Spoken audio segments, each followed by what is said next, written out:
Good. So I saw you in Memphis at Cape Fear. I think that was the first time I saw you perform. And then I Okay. saw you again in the Scottsboro Boys, which, you know, for my money was one of the best productions last year. It just was so good. Thank you. But for people who don't know, what's happened to you since the Scottsboro Boys?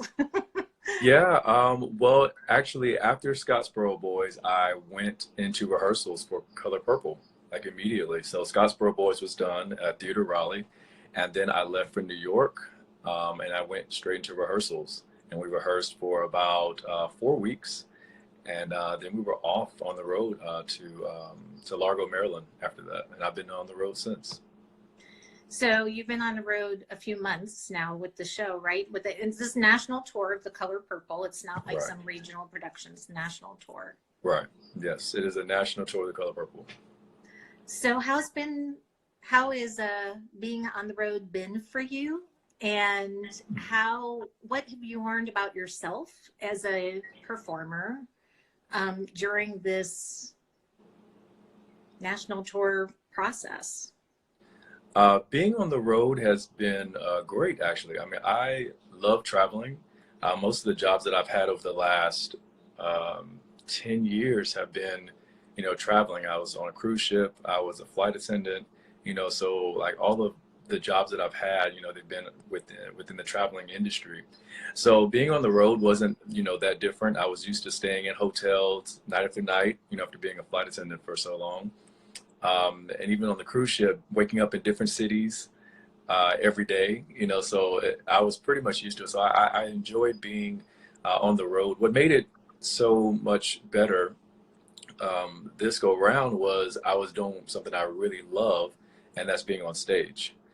Uh, and the cast that I had that I was with is amazing. The cast of The Color Purple is absolutely amazing. So being with that family day in and day out, and getting to experience the new cities with them, and then the audiences, they were so amazing. The love that they gave us from the stage, it was just, it was phenomenal. And it's such a beautiful show. The music is fantastic. Absolutely. I have put together a Spotify playlist and share it with people later so that as you're, self-isolating or whatever we're calling this, you Right. can listen to it. It'll pick people up today for sure. Absolutely. So I saw on social media you walked past the Durham Performing Arts Center yesterday, and Good. it must have been a little bittersweet because you're home, but you were also supposed to be performing there this weekend. I was supposed to see it last night, which is why I wanted to have this chat. How was that feeling? And what's been the mood of the rest of the cast as you were kind of approaching this pandemic and the tour was getting ready to be postponed? Yeah, I mean, it's absolutely a bittersweet moment. I actually had to go by the hotel to pick up a package for one of the cast members who had something shipped there. So the hotel that we were staying at was, right next to DPAC. So I had to go past, the Performing Arts Center. So I walked past there and I saw the tape and everything. And even when I went to the hotel to get the package, there was a poster on the wall of The Color Purple. So, it was just all very, very bittersweet. And I think it just kind of really, really hit home for me. And that was, I think I'd already been home for maybe 2 or 3 days at that point. But until I went to the Performing Arts Center and I went to the hotel and I saw like, wow, like we were supposed to be here and everything is shut down. Like that really kind of touched home for me. I was really looking forward to it. I mean, because we started the tour in September. Well, rehearsals in September. We started in October, and so I've had all these months leading up, and then it's literally the week before we come to Durham and we're shut down. So yeah. So I mean, it definitely would have meant a lot for me. I had a lot of people from my church at the River, the Orange Grove, which is my home church that I went to growing up, and friends and family that were just going to come and support. So it was a big deal, but I definitely understand the circumstances.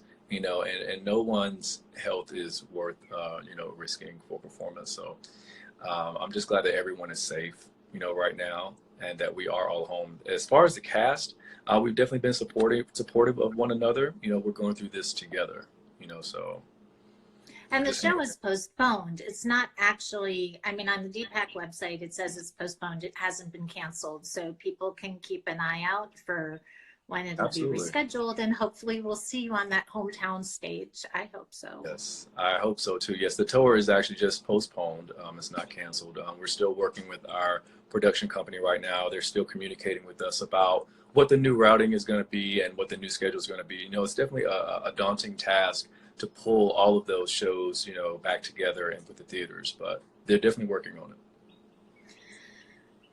I know you're a man of faith. You're very active in your church. Spiritually, how are you getting through this? Are there prayers? Are there meditations you do? Are there spirituals you listen to? Because I feel like we're all trying to find ways to cope through this. Yeah, absolutely. Prayer, I mean, is daily. That's not something that, in the time of trouble, like now, it's like, oh man, it's time to start praying. The Bible says to pray without ceasing. So like I've always continued to pray. And it was a big thing for us, even on the tour. We prayed before every show. We prayed before rehearsals. When we were in the rehearsal process, we were praying. So it's a big part of my life. And it's something that keeps me grounded, and it doesn't really waver me. It doesn't like shake me when things like this are going on, because I keep that open line of communication with God. And, and of course my music, I listen to all types of music, but, all my spiritual music, my gospel songs, even just inspirational, not necessarily gospel, but things that are just uplifting and just kind of keeps me hopeful, in this time. This is a very serious thing that's going on right now. And we need encouragement. We need faith. We need that anchor. We need that spiritual anchor, and holding on to God, holding on to our faith, our beliefs, is something that can keep our minds together. What have you learned? You play Grady on the tour. Yeah. What have you learned from Grady during the last few months? You've lived with him for a long time now. I feel like it's not really like the Scottsboro Boys or Memphis, where it's kind Not of at like all. a few weeks, you're done, on to the next project. Yeah. I've lived with Grady for a while. One thing that I love about the Grady character is that, if you see the show, like in the midst of chaos going on around him, he's still trying to be hopeful and trying to be, a light.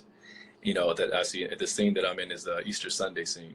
That's when Grady shows up, and everyone's upset around him. There's turmoil, like there's so much tension, and he's just like, well, we had some good food, right? So he's just so that's something that's kind of actually a lot like me. I'm the guy who's always trying to like look at the silver lining, look at the bright side.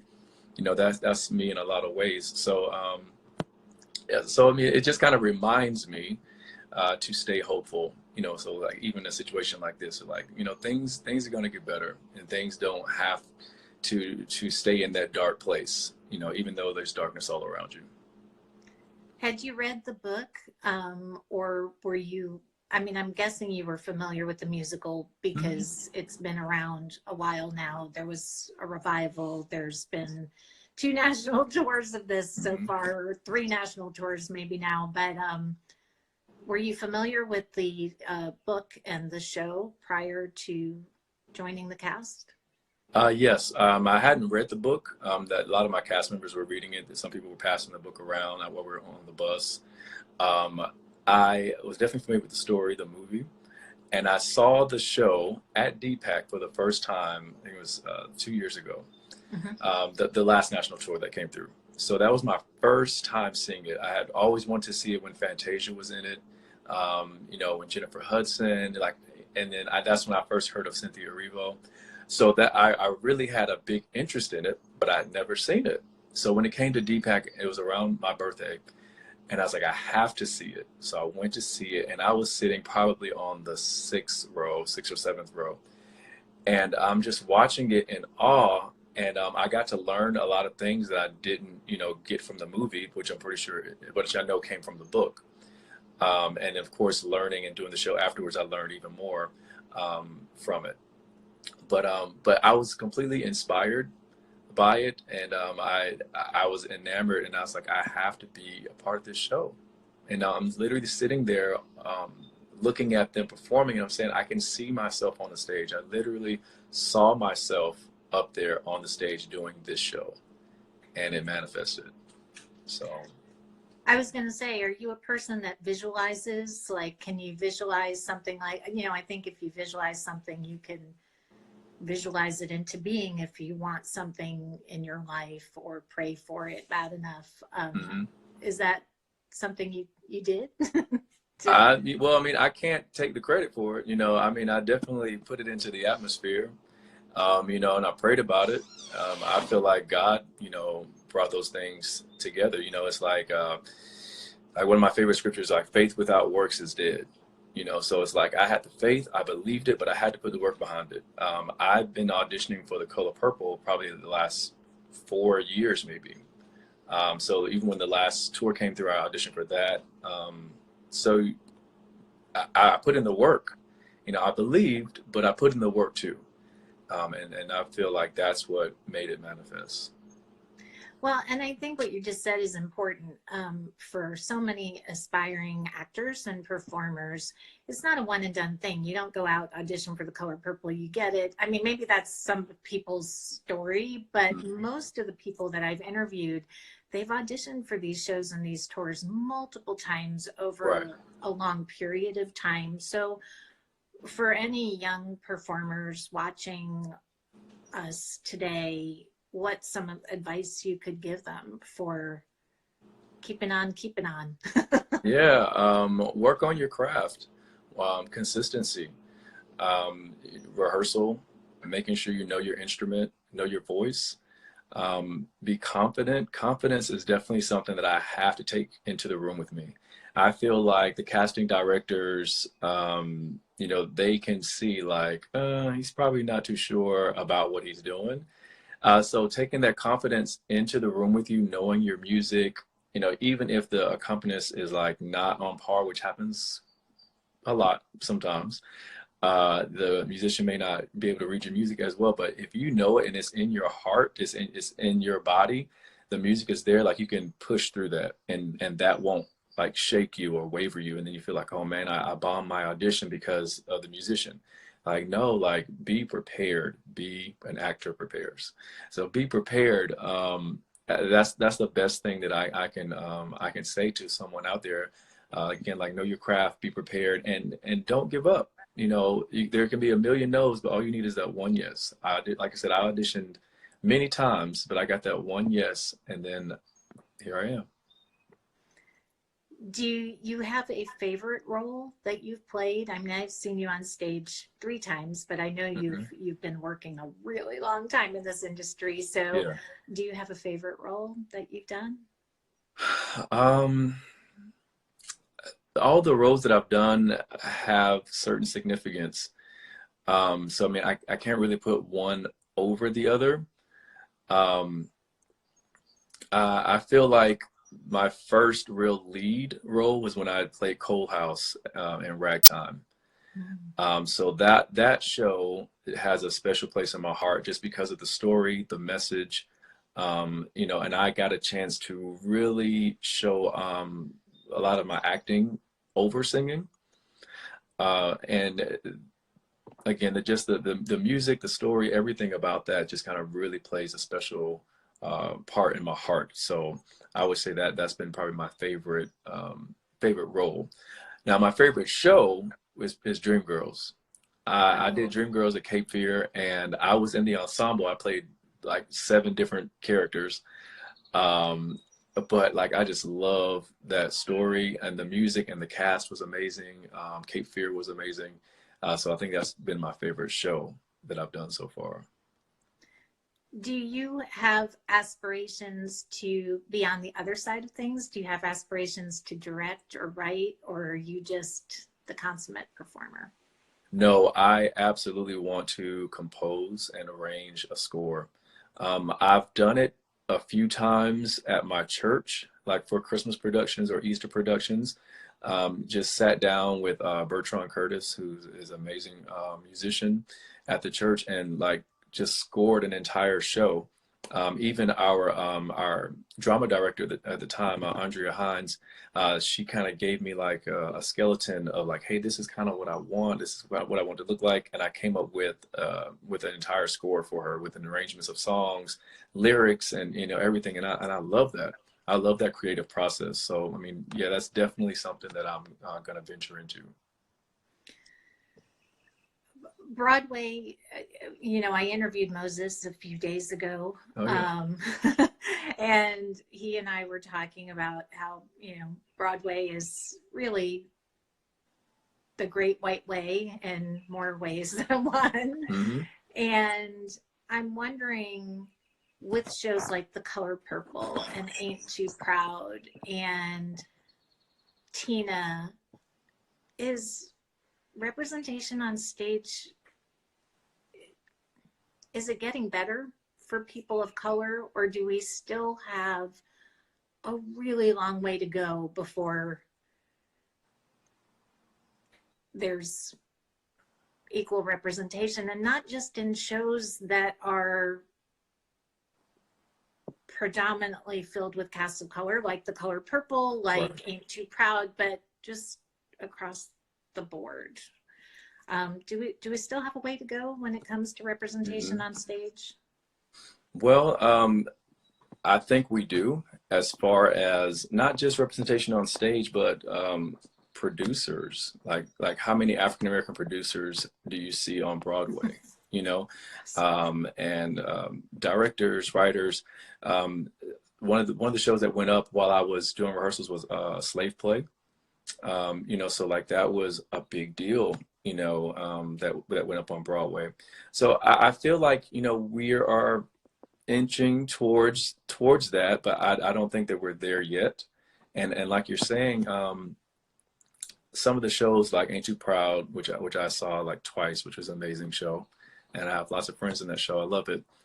Um, Ain't Too Proud and Tina, it's like they are telling our stories and their life stories, and even The Color Purple, they're telling our stories, and it includes us.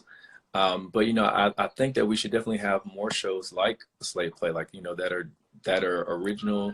Um, eh, that's not just about a jukebox, but it's really telling a story and something that we can grab a hold of. When you think of show like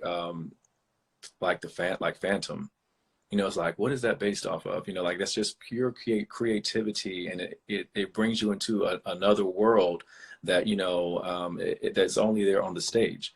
So like we need that. We need things like that, and a lot of that hasn't happened yet.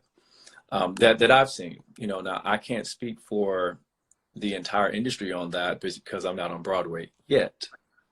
But but from where I am, at this point, I definitely feel like we're going there, but it hasn't reached it yet. So I am going to put you on the spot and let people know that we had a brief conversation before I put you on the spot. So you're a little prepared, but I've been very moved by music through this whole thing. Yes. I've been moved by the people in Italy standing on their balconies singing with each other. And I had asked you before we went on if you would share a song to uplift us on this rainy day. For those of you Hmm. not in Raleigh, it's kind of rainy and cloudy out. Hmm. And you said you would lead us in something. Yeah. So haven't really completely warmed up. You probably can hear my voice is a little low, but yeah, I mean, I'll be happy to. So I'll sing half of a song that I listened to growing up. That was always inspirational to me. Um, to go from here and share this love you gave to me. to show someone who's lost and help them find their way, the way to truth and faith, so they can be free like me,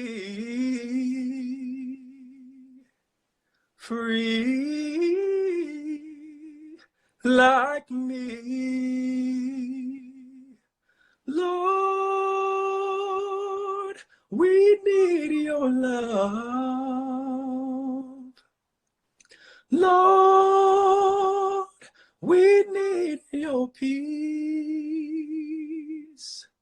Lord, we need your joy this day.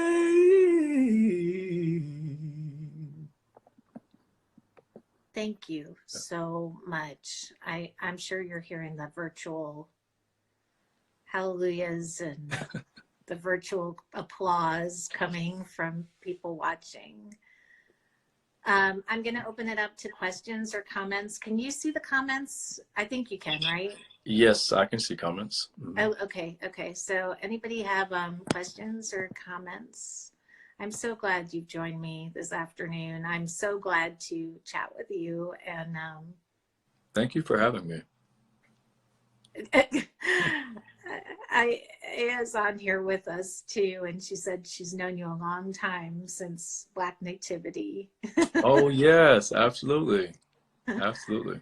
Yeah, I see some of the Color Purple family on here as well from the cast. Hello, Color Purple family. I was really looking forward to seeing the show last night, and I'm really looking forward to seeing it when it's rerouted and hopefully comes to Durham, because I want to see my friend Gerard here on stage again. Yes, absolutely, absolutely. Well, I'm not sure if there's any questions or comments. I'm going to encourage people to follow you on Instagram if they haven't followed you already. What is your handle on Instagram so people know? Gmon Williams. That's GMONWILLIAMS. Gmon Williams. And I know you're sharing some silky vocals on your Instagram. So if you want to hear you sing some more. Yeah, I mean, every Monday I do, well, I try to do every Monday Melody, which is just inspirational songs that people can carry with them throughout the week. So at least subscribe for that to hear Monday Melody. Well, I love that. And thank you for singing and inspiring us and spending time with us this afternoon. Absolutely. I will capture the recording and put it out on our Facebook pages as well, so people who aren't joining us can see it. And stay safe, stay healthy. Absolutely. You too. And I'll see you on stage soon. Okay. Thank you so much. Thank you. Thanks again for having me. Take care.